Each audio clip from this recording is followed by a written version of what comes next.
the first thing is I'm going to share a little bit about authorities in general in human design, because I think it's helpful to have the context for that, and then talk a little bit more about sacral authority. But there's a lot of things that are that are common to authorities as well.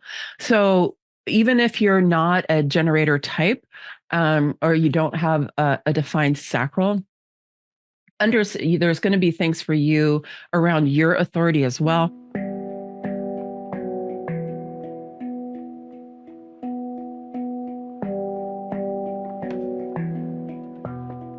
What I want to be able to do today is give you some general guidelines about authorities, and then about sacral authorities. I actually have a toolkit that I want to show you about. It's not 100% ready yet, but I want to just show you the pieces of it that I do have ready, in case that's something that you're interested in. And then we're going to do demonstrations. Okay. And demonstrations are always fun. Human design authorities are all intuitive. This is one of the first things that it's important for everybody to get, and can be difficult because our culture, the overculture, does not value intuition.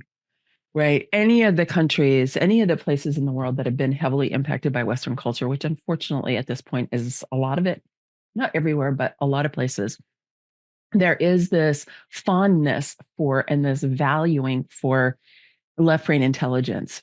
And so we've largely been conditioned into left brain dominance. And the thing is about the left brain is it is a huge ally for us and a tool in terms of our analytical mind. And so it's very helpful for us when we need to gather data, analyze data, strategize and plan and carry things through in a linear fashion. And there are some things that are like that are really well that are really well designed to work in that way. So for example, like if you're baking a cake, it's really good, especially when you're first doing it, unless you're super skilled, to follow the instructions, right? Because when it comes to baking, it really does matter what the ingredients are and their proportions. And so that's a place where you're going to be like, okay, I'm going to do it systematically like that. But if you're really well versed in terms of baking, I have friends who can just don't have to have a recipe and don't have to do it the same every time. And they can just do it because they have so much life experience that they can be more intuitive about how they put something together. So we have huge intuitive faculties that human design does show us through the knowing circuit and through the sensing circuit, which are two non-logical ways of knowing, which are the majority of the human design chart, just saying. And the sensing circuit is highly creative, and the knowing circuit is highly intuitive. And there's also intuitive centers in the chart. And one of the things that human design really says to us in the authorities is don't make decisions with your mind, and don't always believe your mind. Don't act out of your mind all the time. Know that your mind is a wonderful servant, right? And it can be a huge ally, but it is not a good master, and you do not want it in charge. And you certainly don't want it making your important decisions for you. So the reason for that I've come to understand, this is not something that I learned in my human design training. It's more something that I've come to see through my life experience and through, having worked with hundreds of clients at this point, done lots of sacral sessions with people, and is that, and also helped other types with other kinds of authority. Okay, so whether that's self-projected authority comes out of the heart, mental projected authority comes out of the ajna, splenic authority comes out of the spleen, ego authority comes out of the will center. Like there's these other kinds of authorities as well. But the thing is that none of them are rational, logical, strategic at all. And that can be extremely difficult for some of us because we've been trained to make decisions out of our heads. But the problem with making decisions with your mind is that the mind does not know how to settle. If you think about your own experience, many times when you make a decision, right, you're like, okay, I analyzed all the data. I did the pros and cons. I strategized it out, which ways is going to go. And you make a decision. the next thing your mind is still going, yeah, but what about this? And if you do that, you're going to lose out on that. And what's so-and-so going to think if you go that way? Or if you say no to that, what are they going to do? Right. There's like the mind just keeps going. Right. It likes to come up with what ifs and how do you know? And right. And so in effect, it's kind of playing devil's advocate with you all the time when you're like, I want to just friggin' make a decision already. Okay.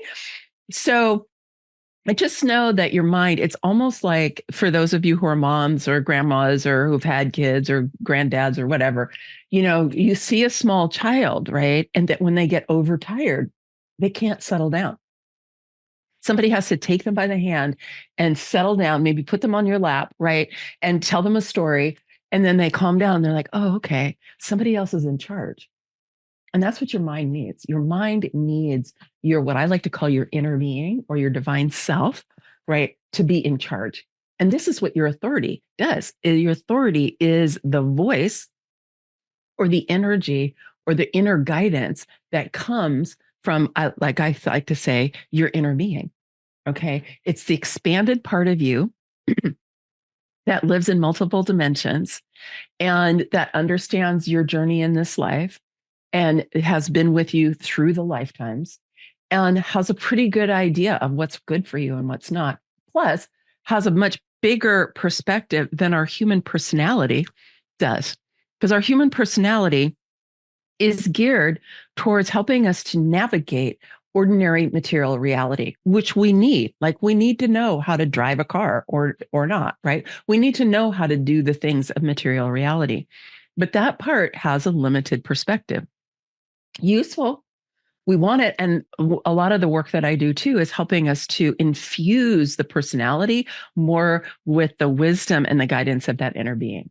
And it's through activating and practicing our authority. It's one of the pathways we can develop in order to do that. But it's also one of the reasons it's hard for people because for some people, it goes really against their training. I know it did for me. It took a long time to get so that I would be like, wait a minute, I always made decisions rationally and logically, right? But the other thing is that there's a thing about quieting the mind, which I know many of us are really embracing with meditation these days, and it is great, and it can be liberating and helpful, and all of that.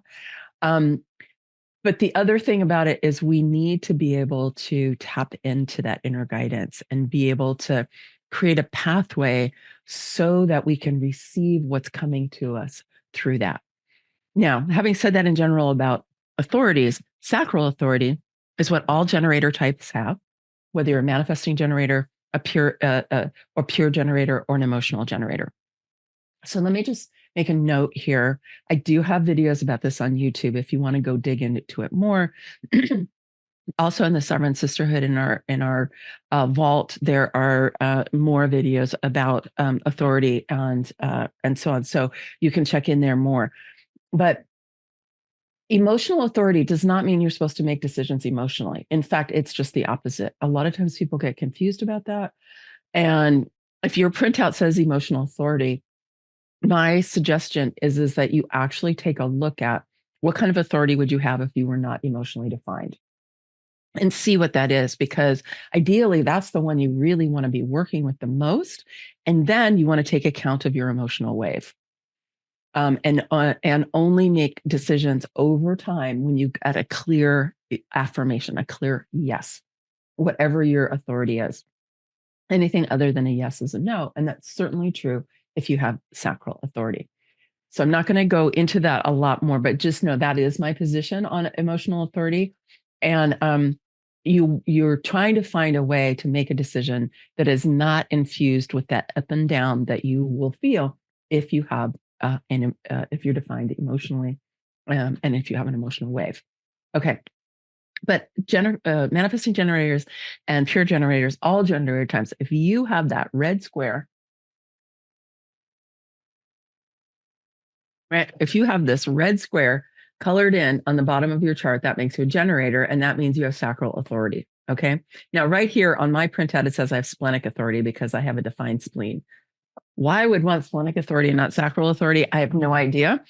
I always want to go for the clearest, most powerful authority that's apparent in my chart. So for me, that's the sacral. And the thing about the sacral is it's not emotional. It's not emotional and it's not verbal. It doesn't talk and it doesn't have a lot of feelings. You might feel some energy with it when you're tuning into it and feeling it. But generally speaking, when you're looking for your sacral authority, you're looking for something that is pretty neutral. It's like, right? For me, because I'm a very kind of somatic, embodied, kinesthetic person, a lot of times it's my whole, or it's like my whole body gets going and it's my head a lot. Sometimes I don't even have the sounds. It's like no, I don't have energy for that. Right. Or, and I can feel a little, let me check it out. Right. But that's not the same as if you feel fear. If you feel fear, it's not your sacral. Okay. But if you also feel ecstatic, it's not your sacral. So just know that these big feelings you might have are not your sacral. Period. The other thing the sacral isn't is it's not verbal. It's not verbal. It's not going to talk to you. As soon as you start getting words, it's either your mind going, wait a minute, I don't agree with that. Basically, it wants to give you a different point of view. Okay. Or, and it could be, and this is one of the things I've been exploring for myself more, because I do have a defined spleen and I do have a predominance of the knowing circuit is intuition, other forms of intuition. Sometimes other forms of intuition do come in and it can start talking. Now, I'm very auditory, so I hear things. Other people have they're wired differently. So depending on how your intuition speaks to you. But your sacral is one of your primary forms of intuition, and it's well worth developing your relationship to it. Just know if you're used to using your intuition in other ways, that's all good and it's all valid. I'm not here to tell you that those other ways that you have of divining or getting information is wrong. I'm just saying it's not your sacral. So, for example, sometimes people have come to me and they're like, oh, I use a pendulum. Yeah. I'm like, great. It's not your sacral. It's not. It's something else and it could be valuable. There's people who pull tarot cards, right? There's all kinds of different ways that we seek guidance to be able to make good decisions for ourselves. So I'm not here to tell you that they're not valid or you shouldn't use them, but you want to understand that they're not the same. So there is a video on YouTube called, I think it's called Sacral Skills Demonstrated. Actually, it's quite long. It's like over an hour and a half or something. And I work with 4 different women. And so if you haven't seen that one, that's also a really good one to go and check out because you really get like, there's one woman who comes in and she goes, oh, I do this thing with my hands. And, this one feels like a yes. And this one feels like a no. And and she's kind of like, I think that's my sacral. And I'm like, no, that's not your sacral. Doesn't mean you can't use it. Doesn't mean it doesn't work for you, but it's just not your sacral. Okay. So it's really important to know what your sacral is not just as much as what your sacral is, because a lot of times people get confused by that. So one thing I'll say about any of your intuition, again, my perspective on this, my view, is your intuition is not going to speak to you in fear. Okay, it's not going to speak to you in fear. It may say, don't go that way. Don't work with that person. You don't have energy for that. There's ways that your intuition may be giving you guidance, but if you have fear, it's probably not your intuition. It's probably actually the emotional center of your left brain, which Jill Bolte talks about a lot in her book, Whole Brain Living, which I highly recommend if you want to know more about that. But the emotional center of the left brain tends to fall into fear. And it tends to be the part of us that it really likes comfort. So it tries to keep things the same and small and manageable. Right. Wants to make sure everything's in place so I can feel comfortable. And as soon as you start going out of kind of the known, the familiar, the what we have charge of, that part can get activated and go into fear.